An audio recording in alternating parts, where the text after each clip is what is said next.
तो जी, अगर कोई आपको पसंद करता है या आप किसी को पसंद करते हैं और पसंद और मोहब्बत के नाम पे एक-दूसरे से चैटिंग में इन्वॉल्व हो जाते हैं, बातचीत में इन्वॉल्व हो जाते हैं एंड देन ये बात कहते हैं कि इंशाल्लाह एक ना एक दिन निकाह होगा, लेकिन तब तक हम रिलेशनशिप में रहते हैं, तो दिस इज़ टोटली रॉन्ग।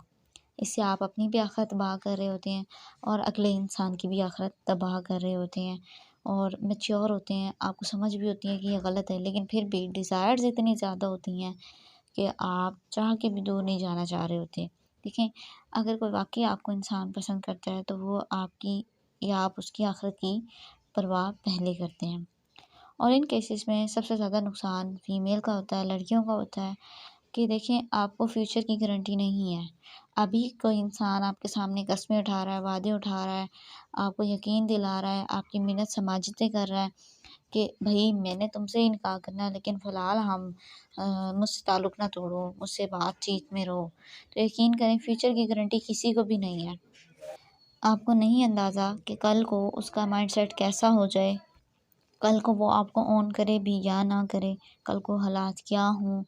और आप जब एक इंसान के साथ बेहद इन्वॉल्व हो जाते हैं, आपको उसकी आदत लगी हुई होती है, उसकी अटैचमेंट्स आपके साथ जुड़ चुकी होती हैं, तो फिर आप उसके बगैर ज़िंदगी गुज़ारने का तसव्वुर भी नहीं सोच रहे होते।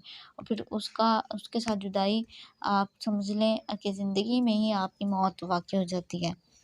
तो ये चीज़ें, ये नुकसानात जो बाद में आपको उठाने पड़ते हैं, तो उससे पहले है कि आप उन चीज़ों पे काबू पाएँ।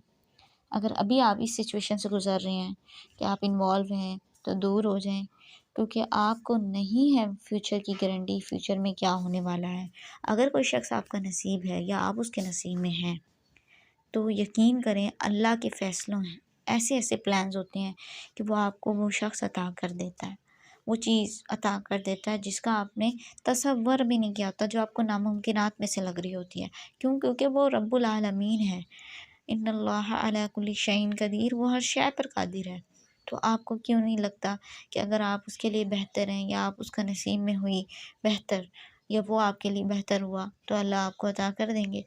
लेकिन अगर नहीं है बेहतर, तो आप पहले से खुद ही जद्दोजहद करने की ज़रूरत नहीं है, वरना अल्लाह पाक आपको दुनिया में भी रुसवा करेंगे, ज़लील करेंगे और आपकी आखिरत भी तबाह हो जाएगी।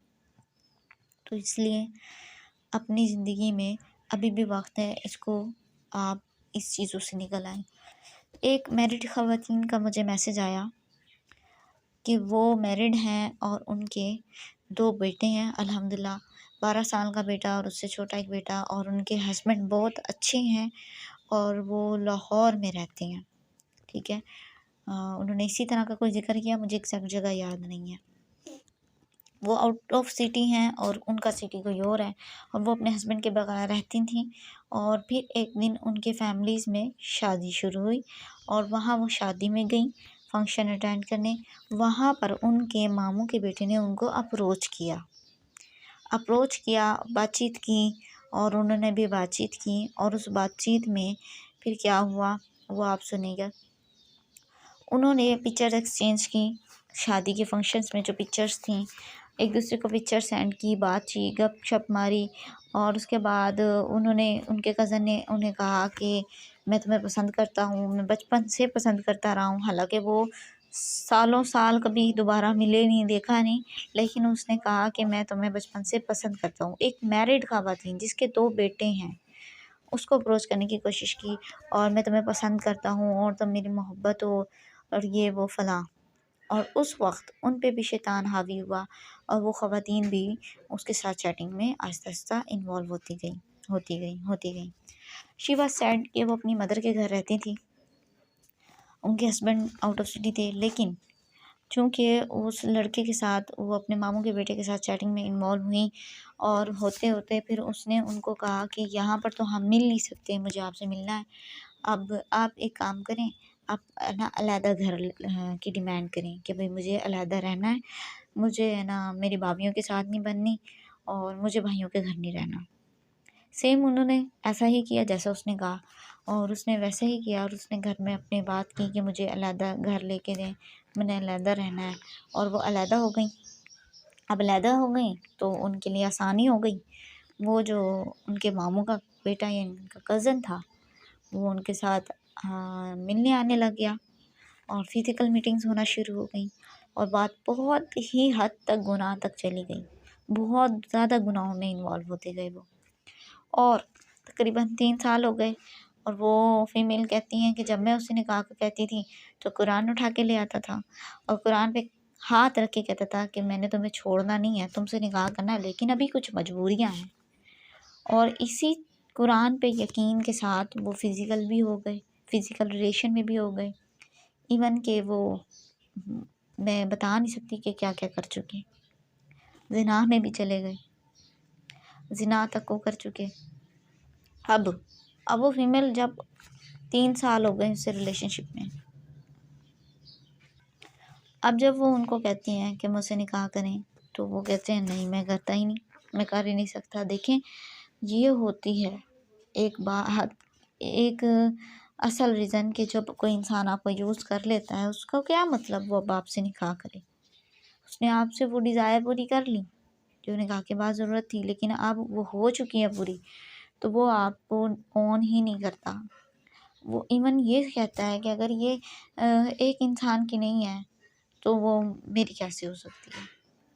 और सिंगल फीमेल्स के बारे में ये ख्याल किया जाता है कि ये लड़की अपने माँ बाप की नहीं है तो मेरी क्या होगी, तो उसमें वो आपका अच्छा खासा बेड़ा गर्क कर देते हैं और आपको टिश्यू पेपर की तरह यूज़ करके फेंक देते हैं। अब वो फीमेल जब मुझसे बात कर रही थी, मुझसे उनका वाक़या बताया नहीं जा रहा। मेरी इस वक्त क्या फीलिंग है, क्या कैफियत है, मैं आपको बता नहीं सकती। शी वॉज़ क्राइंग, वो बहुत रो रही थी, इतना ज़्यादा रो रही थी। मैंने उनको समझाया और उनसे रिक्वेस्ट की कि आप उनसे हर ताल्लुक़ ख़त्म करें। उसने आपको ऑन नहीं करना, अगर ऑन करना होता तो वो आप निकाह में होते। मैंने उनसे पूछा आपके हस्बैंड में क्या ख़ामियाँ थीं, क्या बुराइयाँ थी जो आप इस तरफ गईं? शी वाज़ सेड कुछ भी नहीं, मेरे हस्बैंड बहुत अच्छे हैं, कभी शक नहीं करते, मेरा सेल फ़ोन पड़ा रहता है, कभी कुछ नहीं कहते, लेकिन उसके बावजूद मुझ पे शैतान इतना हावी हुआ। अब ये बताने का मकसद है, देखें एक चैटिंग थी ना, एक कज़न्स थे, एक-दूसरे से बात में इन्वॉल्व हुए और बातों से बात कहाँ तक निकल गई। इवन कि शी वाज़ सेड कि उन्होंने अपना अबॉर्शन भी करवाया। उफ़! अल्लाहु अकबर! अल्लाह सब बेटियों की, सब बहनों की हिफ़ाज़त करे, ईमान की हिफ़ाज़त करे, सबकी इज़्ज़तों की हिफ़ाज़त करे और अक़ल दे। छोटे ज़हनों के साथ-साथ बड़ी औरतों की भी अल्लाह पाक हिदायत की तौफ़ीक दे। हमें हर वक़्त हिदायत माँगनी चाहिए, तौबा और इस्तिग़फ़ार करते रहना चाहिए। ये दौर बहुत फ़ितनों का दौर है। इस दौर में बड़ी कशमकश है, ये आपको अपनी तरफ जकड़ता है। लेकिन देखें तक़वा इख्तियार करने की कोशिश करें, अपने नफ्स के साथ जंग लड़ना पड़ती है। बहुत ज़्यादा मेहनत करना पड़ती है अपने आप को गुनाहों से रोकने के लिए, बचाने के लिए। ये वाक़या बताने का मकसद यही था कि देखें आप चैटिंग से यहाँ तक पहुँच सकते हैं, इसलिए किसी से गुफ्तगू ही ना शुरू करें, अननेसेसरी बातचीत ही ना करें। और इस चीज़ पे तो कभी यकीन ना करें, कोई इंसान अगर आपको कहता है कि आज मुझसे रिलेशनशिप में रहें, मैं इंशाल्लाह इतने वक्त बाद आपसे रब्ता करूँगा, आपसे बात करूँगा, आपसे निकाह करूँगा। नहीं, ऐसा बिल्कुल भी नहीं करें। बहुत सी और केसेस हैं, इंशाल्लाह नेक्स्ट वीडियो में, नेक्स्ट लेक्चर में आपको बताऊँगी, ताकि आप टोटली इस चीज़ से निकलने में आपको मदद कर सकूँ और आपकी ज़िंदगी सँवारने में अगर मेरा 1% भी मेरी ज़ात से आपको फ़ायदा मिलता है तो समझ लें मेरी मेहनत वसूल हो जाएगी। तो अल्लाह पाक आपको और मुझे हमेशा अपने ज़ुबान में रखे।